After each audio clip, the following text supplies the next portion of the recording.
Hi, and welcome back to Chapter 9, Part 2. So we're going to continue on our discussion about promotion. Um, so when we're planning a promotion campaign, we have to start out by figuring out what we need to do. So first we have to test our message and see if the audience understands and retains it. So rather than going out with a full-blown marketing campaign, let's talk about advertising. We'll use advertising as an example. It doesn't really matter which one of the tools, but we want to make sure that our ads actually deliver the message that we expect them to our target audience. So we need to do some focus groups um, and see if the audience responds to the ads and understands the ads the way we intend them to. Sometimes, especially when you're close to a subject, you think you're communicating correctly, but what people hear is something different. So you need to pre-test your advertising and the other items as well, whether it's promotion or whatever. And then after you've implemented them, you have to go back and use metrics to decide whether you're meeting the objectives. So you have to devise and design metrics so that you can tell if your um, promotional activities are working. Is the advertising reaching the consumer you want, and are they understanding the advertising and responding to it? Is your public relations conveying the image that you want, and do people see it that way? That kind of thing. You may use all sorts of tools. You've got 5 tools in your toolbox. You may use 3 of them, 4 of them, 5 of them. But you have to think about the overall effect, and once again, consistency is key. If you're not consistent with your message, you're not going to get a consistent response or a strong response. If you can say the same thing in your advertising and in your PR and in your promotion, you're going to get a response, multiplied response, as opposed to a smaller response if you're not consistent. So you need to say the same thing to all the people you're communicating with consistently. So advertising is composed of 2 things. You have a message that you have to convey, and then you have to choose what type of media to convey that message with. And you've heard this, the message on the media, or the media is the message. The media that you choose to use can have an impact on how your message is perceived, and we'll talk a little bit about that. Most advertising uses either rational or emotional approaches. So if you think about ads that you've seen on television, there are rational ads that use facts and logic, and there are emotional ads that try to evoke feelings. I think one of the easier products to think about that gets advertised a lot is pickup trucks. Some advertising for pickup trucks uses statistics: the biggest engine, most payload, largest towing capacity, ability to work off-road, all that sort of thing. Those are all rational appeals. I want powerful, I want big, I got to tow something heavy. That's a rational appeal. But then other ads use a much more emotional appeal. So you see cowboys and beautiful scenery and trucks in gorgeous places, and that's an emotional appeal. So 2 different kinds of appeals. Are we trying to appeal to the side of the brain that's rational or the side of the brain that's emotional? And of course, many ads have both facets in their makeup. But next time you're watching TV or looking at the internet and looking at ads, think about whether the ads you're looking at are rational or emotional ads. You'll find that that's kind of fun to look at. And then we said the media is the message. These are some really old-timey pictures here. That's one of the very first personal computers there. I think that's one made by Radio Shack way back when. an old radio and an old television. Um, the media has different characteristics that convey messages. So television certainly conveys a message different than radio and different than the internet. Um, when you're buying media, the two things you're concerned about as an advertiser is reach. How many people is it going to reach in my target market? How many people will hear it, see it, whatever? And how often will they hear it, see it? Both of those are key. And generally, when you're buying paid media, the newspaper, the radio station, the television station, whatever it might be, can tell you exactly what the reach is and exactly how often someone will see it given the number of ads that you put on. Why is that important? Well, you want to reach the people you need to talk to. So if you're first in show, you want to reach dog owners. And then you need to reach them more than once because people don't recall or remember things that they've only heard once generally. So frequency is very, very important. Being bombarded with the same message works a lot better than just seeing it once. So when you're paying for media, you're always looking for the reach to your target audience and the frequency that they can, that they will hear it. Here's a bunch of media choices. There's more, but we've talked about television, radio, outdoor advertising, that's billboards, newspaper, magazine, internet, direct mail, you name it. Any way that you can get a message out. You know, taxi cabs, tops in cities, or sides of buildings, or you name it. It's out there. So lots of different kinds of ways to communicate in a paid manner. The most common ones I've listed there. So understand that there's lots of different things. So that's the advertising. Let's go on to promotion. Promotion is about influencing people to make a decision now. And we do that by either reducing price or enhancing value, and generally for a limited time. So I can't wait. I have to act now in order to get the benefit, whatever the benefit might be. So I can, if I buy it today, it's going to be cheaper than if I wait till next week. Or if I buy it today, I'm going to get the free something with it. So that's kind of, so that's an enhanced value. So we can have sales promotion for consumers. We can also have sales promotions for trade. So we can target channel members and salespeople. And then we can have B2B promotions, which target end business users.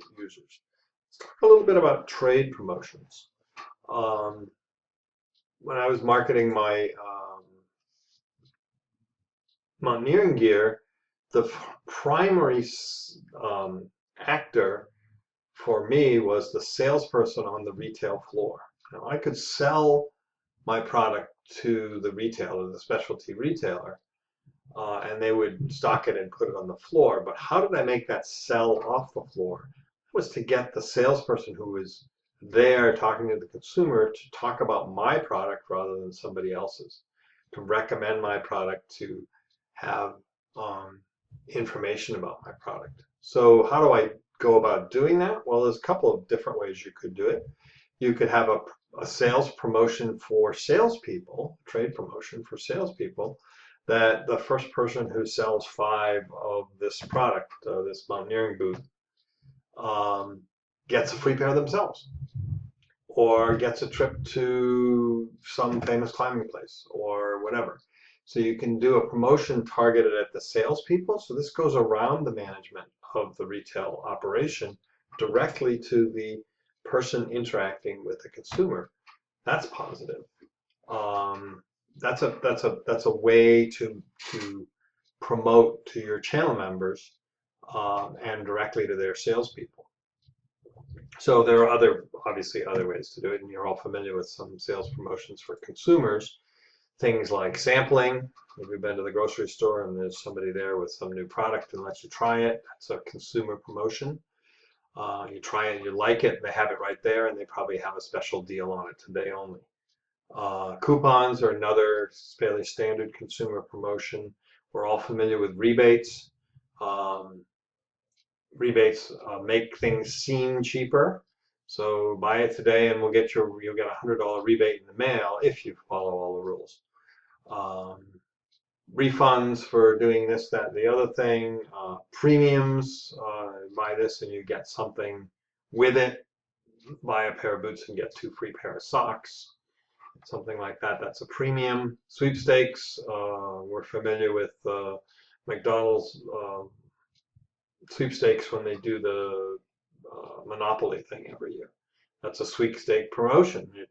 It encourages you to come back and buy McDonald's goods so that you get more tickets so that you might win. Loyalty programs, airlines are famous for them, but lots of companies have them. If you're in a loyalty program, you get air miles, and maybe you get a free flight at some point in time if you continue to fly on a specific airline. Simple loyalty programs, coffee shops that have little cards, and when you get to the 10th cup of coffee, you get that one free. So that's another loyalty. Keep coming back because eventually you get a cup of coffee for free. So what are we trying to do with consumer promotions? There are lots of different things we might be trying to do. You should know what you're trying to do before you put together the promotion. Building awareness, that's not necessarily selling things, that would be your sampling. Awareness that this product is out there, and then maybe you try to sell it, but at least people have tried it. So encouraging somebody to buy it the first time or use it the first time, reinforcing loyalty like the airline programs. Supporting other marketing activities like advertising or public relations. Defending against competitors. Dealing with seasonality, that's a definite thing. When you see seasonal businesses, they often have sales either before the season or after the season or both. So they're trying to extend the season by using promotion to get people to buy early before the season, or to get people to buy late after the season is passed, but the deal is so good that you buy it now for next year. So lots of different kinds of promotions are possible. You have to know what you're trying to achieve. Trade promotions, you can have sales contests. I already talked about that. For trade promotions, so sales contests for salespeople.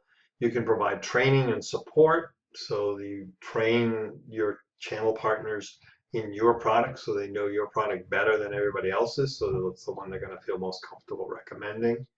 You can provide samples or product testing items so that people get to your channel partners get to use your product. And then point of purchase materials are very common. So if you've been in the stores, you see Coca-Cola racks at the end of an aisle with big Coca-Cola signage. That's point of purchase materials. Those are provided free to the retailer, and actually in the case of grocery stores, not only are they provided free, but the Coca-Cola may actually pay to be at the end of the rack at the cap end. So point of purchase materials are very powerful as well. So all of those are trade type promotions. What are you trying to do? Make sure that your channel partners know about your product. Build commitment to that product, create excitement, keep it at the top of mind, and defend against competitors. So the same kinds of things you're trying to do with consumers, you're trying to do with the trade. PR, one of my most favorite kinds of marketing communication. PR is incredibly effective if done well. It is free in the sense that we don't pay for placement in media, but it costs a lot internally to make it work. It's effective because the information that's conveyed comes from a third party, so therefore has more credibility with the person who's reading it. One good example of a very successful PR program that's fairly recent, that those of you who spend some time in Maine or elsewhere may know something about. When LL Bean hit their anniversary recently, they built a boot, a car that looked like a boot. and they took that boot and they drove it around the United States.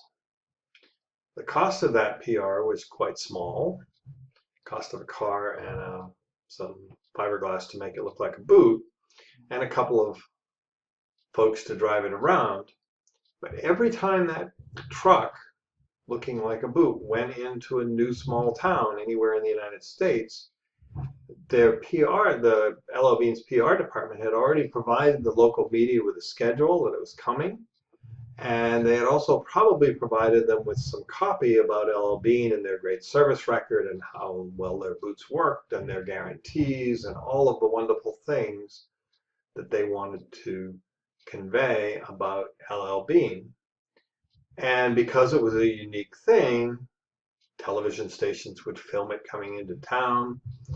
Newspapers would take pictures of it and put it on their paper, sometimes even on the front page. And they'd use the copy that came from LL Bean's PR department and present it as their own. So they would tell you all about LL Bean and how all of the wonderful things that LL Bean is and does. And you would think it was coming from the newspaper, even though LL Bean had provided much of the information. So that's just a one public relations program that was eminently successful. I read recently that they're going to replicate that in Japan, which is their biggest foreign market. They're going to have a boot in the car in Japan and drive it around Japan. So they thought it worked too. So that's kind of how PR works. You have a story that's interesting, and you make sure that the media has that story and has a reason to write about it, or film it, or whatever kind of media you're talking about. So PR is very effective, but it isn't free because you have to do the groundwork. And remember, reporters, TV reporters, newspaper reporters, whatever, they're like everybody else. They've got too much to do. So if we have this nice story and I can just modify it a little bit and put it in the paper, I don't have to write the whole thing from scratch. That looks pretty attractive.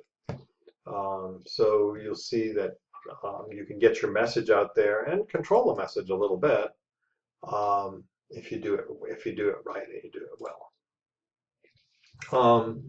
So what you're trying to do with PR is make sure that the stakeholders, you're understanding what perceptions and attitudes your stakeholders have, and you're reinforcing them. You're managing your image, you're communicating views and information, and you're building product brand and brand awareness. One of the kings of PR, and someone who took it to a new and incredible level, was Steve Jobs. Apple has gotten more public relations, or free advertising, if you will, over the years than any other company I can think of. So every new product introduction was built up as a huge deal.